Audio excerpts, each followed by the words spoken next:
শুভ সকাল। দেখো আমি সকালে ব্রেকফাস্টের জন্য চলে এসেছি ভাত ভাজা করতে। আমি কিভাবে রান্না করি দেখতে থাকো। প্রথমে কাঁচা লঙ্কা কেটে নিয়েছি, দেখো আদাও কেটে নিয়েছি, আলু কেটে নিয়েছি, এদিকে মটরশুঁটি, এদিকে ক্যাপসিকাম, কপি, পেঁয়াজ আর গাজর, আর ফোড়নের জন্য তেজপাতা, লঙ্কা আর কালো জিরে নিয়ে নিয়েছি, আর একটা ডিম নিয়ে নিয়েছি। এদিকে ভাত, এদিকে হলুদ, এদিকে লবণ নিয়ে নিয়েছি। কড়াইতে বসিয়ে দিয়েছি তেল দিয়ে দিয়েছি। দিয়ে এবার ডিমটাকে ভেজে তুলে রাখবো।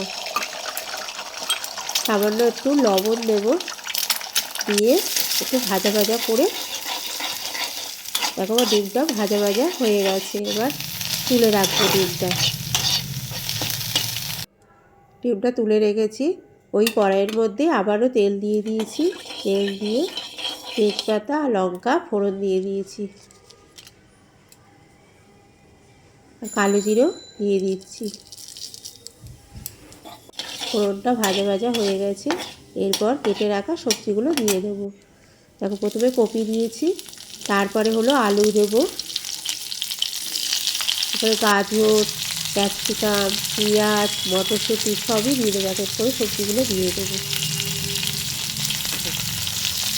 পেঁয়াজ দিয়ে দিয়েছি। এবার কাঁচা লঙ্কা আর হলো আদাটা কেটে রেখেছি সেটাও দিয়ে দেবো। সামান্য হলুদ, সামান্য লবণ দিয়ে দেবো, দিয়ে ভাজা ভাজা করবো। অনেক সময় ভাত থেকে যায় রাতে, আর শীতকালে তো কিছু হয় না, তখন কী করবো, ভাতগুলো ফেলে তো দিতে পারি না, তখন এই রকম করে ভাত ভাজা করে খাবে। শীতের এখন সবজিগুলো পাওয়া যায়, এরকম করে খেতে খুব ভালো লাগে। দেখো আমার ভাজা ভাজা হয়ে গেছে। তারপর ভাতগুলো দিয়ে নাড়তে থাকবো। সামান্য হলুদ দেব, সামান্য লবণ দেব। যেহেতু সবজির মধ্যে হলুদ দিয়েছি, লবণ দিয়েছি, সামান্য অল্প দেব লবণ। আমার ভাত ভাজাটা হয়ে গেছে। নামানোর আগে সামান্য চিনি দিয়ে নামাবো। এইভাবে করে খাবে, একবার করে খাবে, খেতে খুব ভালো লাগে। দেখো হয়ে গেছে। এবার ডিম ভাজাটা তুলে রেখেছিলাম সেটাও মিশিয়ে দেব। কেমন লাগলো রেসিপিটি বলবেন, আর করে একবার করে খেয়ে দেখবেন।